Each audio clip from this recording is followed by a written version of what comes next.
this is Travis from the Third Gear Speed Shop with a tutorial, a shop update, and a tutorial on weathering with white glue.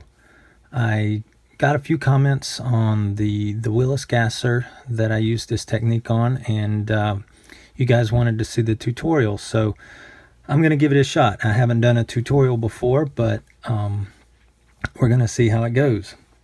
But before we do that, I just wanted to give a shout out to some shop cards I got in the mail this week. I got one from Mad Lab Models. Got one from Rick Zink, Skeletal Remains. Let's see, we've got one from Jamie G, Scale Model Garage. Super cool gasser. That one's from Canada. And Tortuga Customs.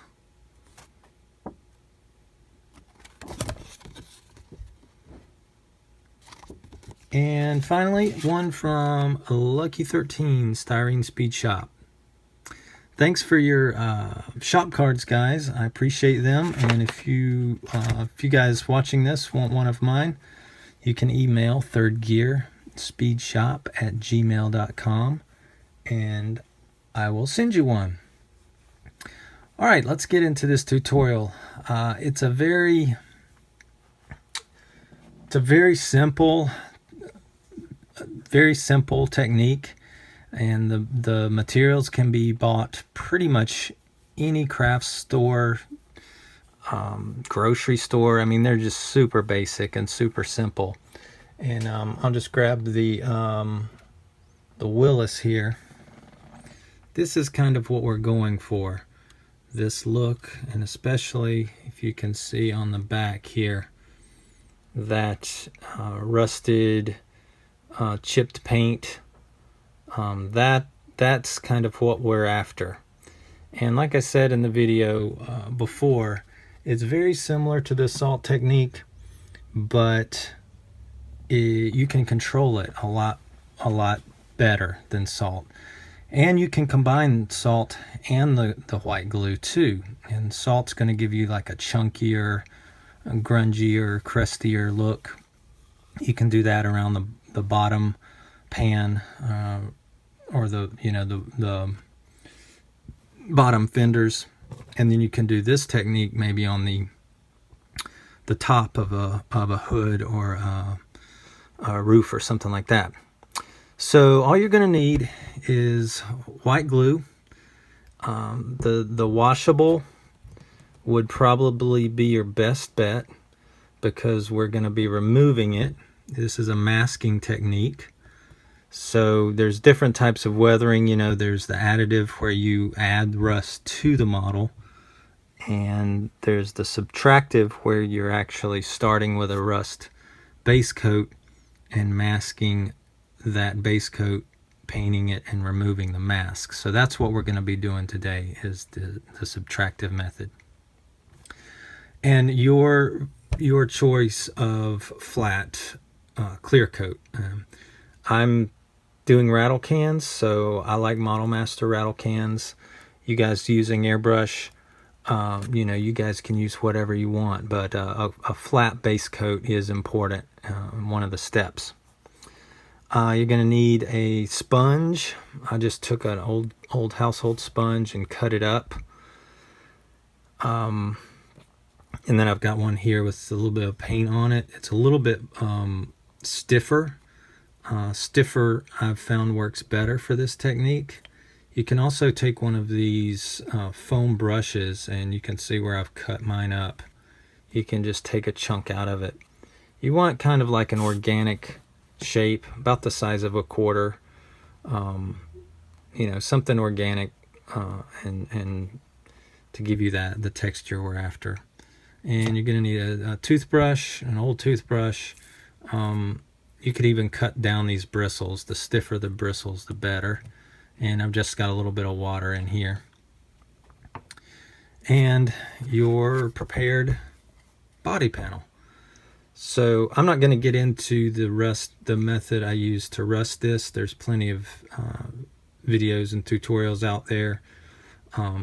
But basically what I did was used a brown primer and then went back with the sponge with craft black, craft orange, yellows, and just sponged down the pattern you see here until I get like a rust color.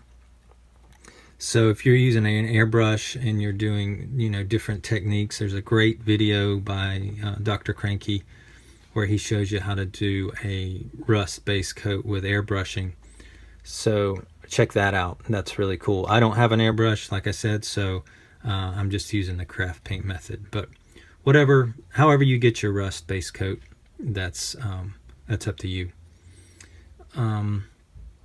This is an important step. After you get your rust base coat, you want to hit it with a clear, lusterless flat, or a clear coat, flat coat.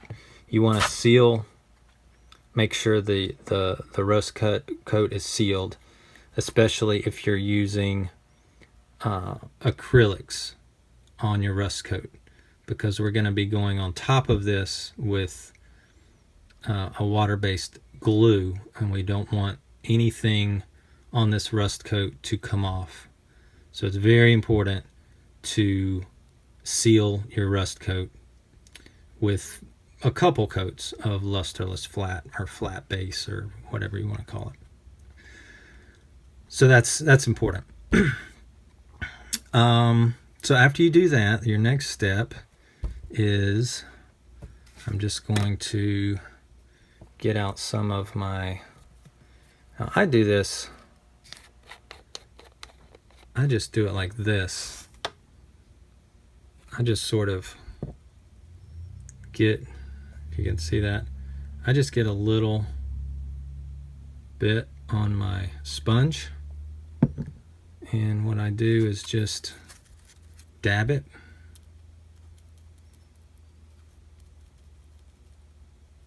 And you don't want a lot. You don't want a lot. You just want it barely wet. And depending on how much coverage or how much chipping, it all depends. But I just like to go start on the edges. And if you can see that, just sort of, if I can focus that, just sort of dab it on. Now, the heavier you go with this, the more rust you're going to see. Now, if you can see that right there, that's going to be a pretty heavy little rust spot. So if you don't want it that heavy, you might want to just dab your sponge, come back a little lighter. And you're going to have heavier spots right in the center of the hood. So you might want to like dab it pretty heavy and then go around and then just kind of lightly. So if you can see the pattern that's making, when the light catches that right there, that's the pattern you're going to get when you remove it. So just remember, everything you're doing here, the rust is going to show through. So I like, go kind of heavy around the edges. I'm probably doing this a little heavier than I would on my project because just so the camera can pick up, where the glue is. But, you may not want to go that heavy. You might want to go a little bit more subtle. But that's all there is to it, really. You just kind of dab it on, look at it in the light, make sure it's the pattern you want. You can layer it, you can let it dry and come back. But basically everywhere you see it glistening there is where it's going to be rusted later, after your top coat. And depending on how bad you want it rusted, you might just want to kind of practice on a body like this, a panel like this, and see what kind of results it gives you. But basically that's it. It's going to dry clear, so you're not really going to be able to see what you did. So you want to kind of use a good light source to just look at it, and everywhere you see glue there is where it's going to be rusty. So you set that aside and wait for that to dry, and you're ready for your next step. The next step is the top coat. And one thing that I've learned about this method and the top coat is the first time I tried this, my top coat was way too thick. And when you go over top of this with your top coat, and you guys with airbrush, this won't be an issue, but if you're using rattle cans like I am, this is important. Unlike a regular paint job where you're trying to get as a good a coverage as you possibly can, this technique will not work if you put a lot of paint down over that glue. So you want to just really lightly dust it, and as you can see here, you can almost see the base coat through that top coat. Same here. It's just super light. And using a light top coat serves two purposes. It helps when you start to remove the glue, and it also gives the effect of faded paint. So as paint weathers and fades over time, it's going to start to break down, and you're going to start to get that rust color underneath it. So unlike a nice paint job, weathered paint job, you can go light, and you should go light with this method, or else it won't work. So can't stress that enough. The sealing the rust base coat and going light on the top coat are the two major takeaways from this whole thing, or else it won't work. So I'm going to start removing this now. So I just have a little thing of water here. I just dip my brush in the water, and I'm going to just start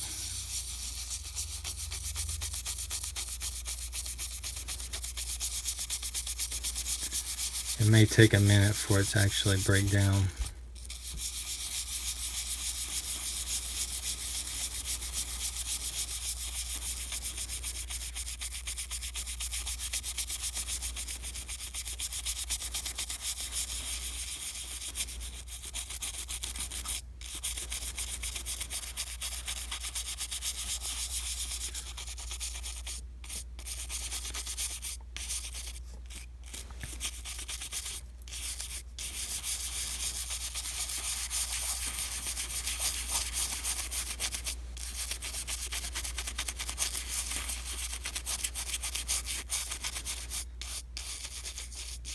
Alright guys, it's starting to break down, but I'm going to stop this video, and you can see it starting, those little specks. And this base coat has been on for probably a good week before I got around to making this video. So it might take it a minute to really soak in. So what I'm going to do is stop the video and work on it for a little bit until it starts to break down, and I'll be right back. Okay, so I'm back, guys. I've just been working at this for the past I don't know, maybe 2-3 minutes. I didn't want it to you know, bore you with it being on camera the whole time, but as you can see, the glue is starting to come off, and you can just keep going till it all comes off, or just leave it like this, or however, whenever it looks good to you, you can stop. But I think a shorter bristled toothbrush would probably take less time too. But as you can see, those are the results it gives you. You know, this is where I've little heavier here and a little bit more subtle here. So I've also got this red hood that I'm going to just start working on. Same thing, just sort of, you could also just put your whole body or whatever you're working on, you could submerge it in water and work on it that way too. But for the purpose of this video, I'm not doing that. So it takes it a minute to really, get it soaked and get down in through your top coat into the glue. And this method is the same concept as the hairspray method. I just didn't have much luck with the hairspray method, partly because I'm using rattle cans and not airbrush, so I get a much thicker base coat or top coat. But I'm going to work on this for just a second, and just like the other one, I'll come back and show you the results. Okay, be right back.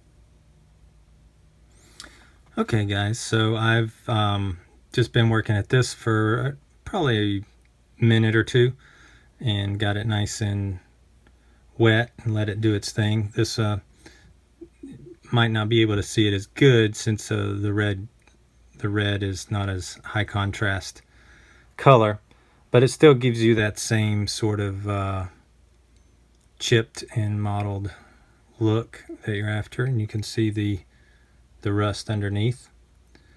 So, and I didn't mention this before, but your top coat needs to be obviously an enamel or a lacquer or something like that. I've used enamel, just rattle can enamels, flat enamels, so obviously any sort of water-based top coat would come right off. So it's the combination of acrylic and enamel that makes this masking technique work. So that's all there is to it. You just lightly dab on the glue, wait for it to dry, a light top coat, and then come back and use a toothbrush or any sort of short bristled brush and take it off.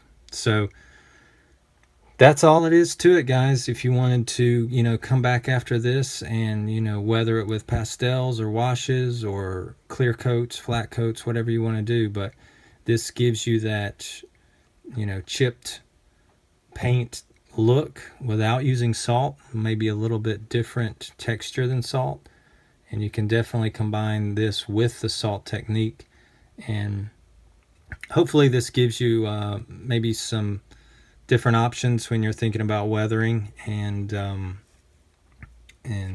different approach to it. With a lighter top coat, you can really see the effect of it, and that's a really high contrast there. So yeah, you can tone that down with a wash if you wanted to. You could come back and do this again and layer another coat of paint, so you get like a multicolored layered effect. That would be really cool.